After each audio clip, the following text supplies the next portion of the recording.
السلام عليكم ورحمة الله. ازيكم يا حبايب قلبي في كل مكان، منورين الدنيا كلها. اهلا بكم في قناة المهم المفيد عن الطيور. لو بتشوف القناة لأول مرة اشترك فيها وفعل زر الجرس عشان يوصلك كل جديد. طبعا انا كنت صورت معاكم البط وهو صغير، بط ستار اللي قلت لكم ان انا جبته اول مرة عشان اجربه. جايبينه من حوالي شهر ونص او شهرين كده، صورته وهو صغير وما صورتوش تاني. دلوقتي هنشوفه مع بعض اما كبر هياكل ايه، وهنشوف دلوقتي شال اوزان ولا لا، وهنشوف حجمه ايه. بسم الله ما شاء الله. النهارده بقى هوريكم انا بحط للبط السرسه، اللي هي السرسه بتاعه الرز ديت. سواء انت مبيضه الرز عندك هتاخديها، سواء انت شارياها من اي واحده فلاحه، سرسه الفلاحي. ما تجيبيش السرسه بتاعه المضارب اللي بتبقى عامله زي القشر دي، ما تجيبهاش. دي سرسه بلدي، سرسه بلدي. بصي بيبقى فيها، بصي مكان الرز حته رز كده ماشي. ومعايا برضو مش هحطها لوحدها كده، دي رده سواء هتشتريها برضو من رده الفلاحين اللي بيطحنوها، او هتشتري من عند بتاع الاعلاف الرده بتاعه الطيور. بصي، والرده طبعا انا حاطه ملخبطه عليها حاجات، حاطه عليها ذره، حاطه عليها نسبه من العلف، حاطه عليها فول صويا زي ما انتي شايفه كده، عشان تسمن البط وتغذيه وتقله. بحطها على زي ما انت شايفه كده شويه منها على السرسه. وبيبقى عندي طبعا عيش من البيت، عندي عيش ناشف، عندي عيش طري من اللي احنا بناكله. اي حاجه، لو عندك عيش طري بتضيفي فيه شويه ميه وهاتيه، لو العيش ناشف هاتيه زي ما هو كده وهتحط عليه ميه. وطبعا عندي بلة علف، في علف تسمين، في ناس بتقول عليه علف وفي ناس بتقول عليه كزب. بتبل شويه كده قبل ما تعملي الاكل ب10 دقايق، بيبقى معاكي بالشكل ده. هو برضو بيبقى فيه نسبه من الذره، بيبقى محطوط عليه ذره، وهو بيبقى تسمين. طبعا انا عندي الجيركن اللي انا حطاه تحت الحوض بتاعي، بحط فيه بواقي الاكل، فيه بصل على بطاطس على توم على رز على الكلام ده كله.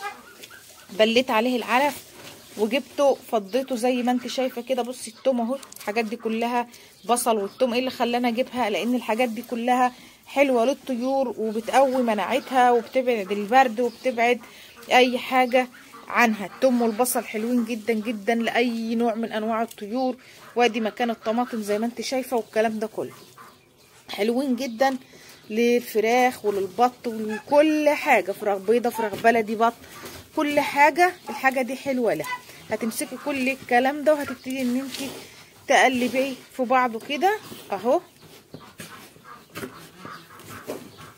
هتقلبيه في بعضه كده، ما تخلوش معجن قوي. خليه كده معاكي كده مفرفر كده وحلو، علشان لما يجوا ياكلوا منه ما يعجنوهوش. اهم حاجه ان انت تقلبي كل حاجه في بعضها علشان الطير بتاعك يستفاد من كل الاكل، طبعا من الرده على السرسه على العرف على الذره على كل حاجه يستفاد منها، ما ياكلش من حاجه وحاجه لا. وهنقلب الخلطه دي كلها وهناخدها ونروح للبط ونشوف ايه الدنيا عامله ايه معاه. طبعا عملت لهم الاكل وجبت لهم حطيت لهم، بسم الله ما شاء الله. زي ما انت شايفه البط بقى شكله ايه اهو. طبعا انا كنت لما جبته وهو صغير كنت حاطاه فوق على السطوح زي ما قلت لكم، في اوضه سلك محكمه، علشان ما فيش اي فار ما فيش اي حاجه تيجي يمه. لما كبر بقى وابتدى ان هو قفل كده، قمت منزلاه تحت عادي في الاوض بتاعتنا بتاعه الطيور عادي. بسم الله ما شاء الله زي ما انت شايفه. شفتي حجم البط بسم الله ما شاء الله، مسافه شهر ونص او اقل من شهرين بقى شكله ايه معاكي. بسم الله ما شاء الله. البط نضيف وزي الفل. البط علشان دايما تحته نضيف، عشان دايما منضفه تحته. شفتي البط مش متبهدل ومش متوسخ، بسم الله ما شاء الله نضيف. وعايزه اقولك الخلطه دي حلوه جدا. بصي بسم الله ما شاء الله بياكل فيها، وبسم الله ما شاء الله بيبان عليه الاكل وبيبان عليه الاوزان. انا بحطش للبط الاكل قدامه ليل نهار، زي ما قلت لكم في كل فيديوهاتي، مش بسيب الاكل ليل نهار قدام الطيور كده، لا، انا بحط لهم بالطقم. بحط للبط كل الطيور على فكره، بحط للبط الصبح زي دلوقتي كده، احنا الساعه 9 اهو او الساعه 8 من ما بنصحى من النوم. بعد كده بحط له بعد العصر، يكون جاع كده، ويكون الاكل اللي اكله خلص كله. اتاكد ان هو خلص كله من قدامه، وان هو جاع عايز ياكل تاني. طول ما انت حاطه الاكل قدامه ليل نهار هتحس ان هو قرفان منه ورايح جاي عليه نقنق فيه كده.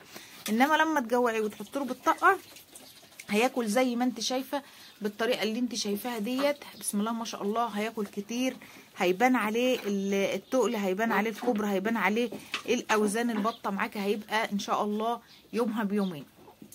وما تكتريش، حطي على قده، يعني ما تروحيش تملي كروانه بتاعته وتغيب قدامه يومين. احنا الجو حر جدا جدا، والاكل لو فضل قدامه لاخر النهار هيبوظ، لو باتوا فضل لبكره هيبوظ، هيسود وهيبقى شكله مش حلو. حطي له على قده، ولما يخلص حطي له تاني.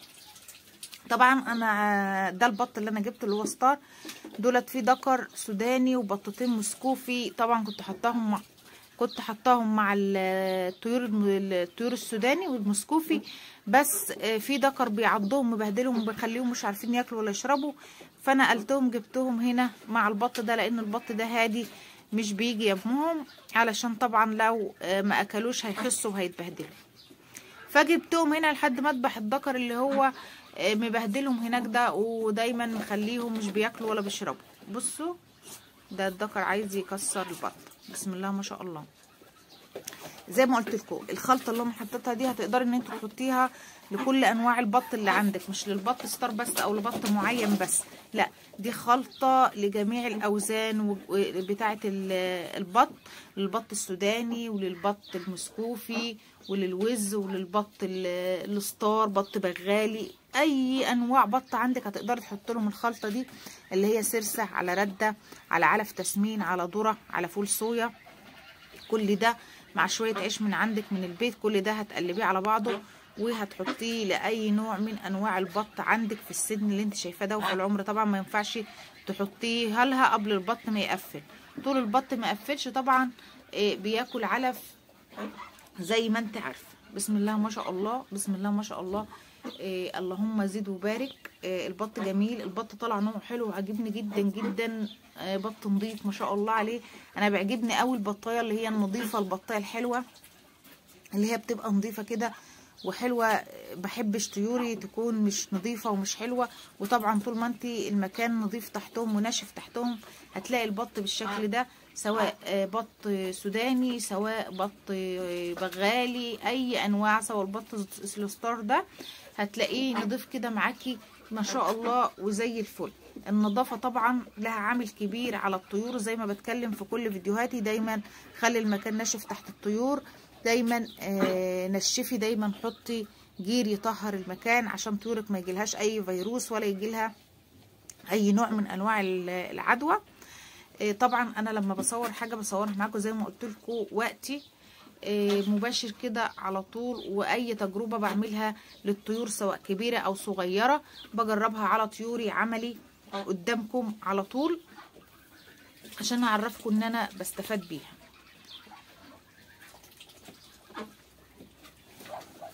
جربي، انصحك ان انت تجربي البط ده وتجربي نوع البط ده جميل جدا. وفي ناس تانية جربته وقالت لي ان هو حلو قوي قوي في الاكل وطعمه حلو في الاكل. طبعا انت لو عايزه تذبحي منه دلوقتي هتذبحي،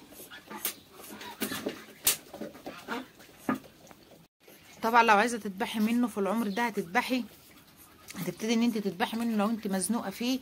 لو مش عايزه تذبحي طبعا هتسيبيه بقى يكبر براحته ينشف. انا ما بحبش خالص اذبح البط وهو طري، اي نوع من انواع البط ما بحبش اذبحه او لما الاقيه قفل معايا كده وتقيل. طبعا هو بيبقى تقيل معاكي بس لما بتيجي تذبحيه بتلاقيه طري ولحمته طريه مش ناشفه. انما لما بتسيبي البط يكبر وياخد حقه كده وياخد وقته بتيجي تذبحي البطايه من ديت او الذكر البط، حتى لو نتايه بط بسم الله ما شاء الله بتلاقيها ناشفه ولحمتها ناشفه. بتيجي تفصصي اللحمه كده بتلاقي اللحمه ناشفه معاكي وتتاكل مش طريه كده ومش حلوه. بتلاقي البط كده وانت بتقطعيه عشان تسويه وانت بتظبطيه بتلاقيه كده ناشف معاكي وماسك نفسه مش طري. لما بتيجي تسويه بياخد وقته كده في السوا ويستوي براحته مش غلوه واتنين. تبص تلاقي البطه استوت، او نفس النظام في الفراخ البيضه تبص تلاقيها غلوتين وتبص تلاقيها استوت. لا خلي الطيره تاخد حقها معاكي. حط لها الاكل الصح، طبعا في اكل صح بينشف الطيور معاكي وبخلي لحمه الطيور ناشفه معاكي، منها انواع الاكل اللي احنا لخبطناها واللي احنا حطيناها دي. عايزاكي تجربي نوع البط، عايزاكي تتابعي فيديوهاتي هتستفادي منها جدا جدا والله. عايزاكي لو محطتش لسه لايك للفيديو تحطي لي لايك وتعملي اشتراك للقناه لو لسه ما عملتيش، واستناكم في فيديوهات جايه كتير والمهم والمفيد عن الطيور.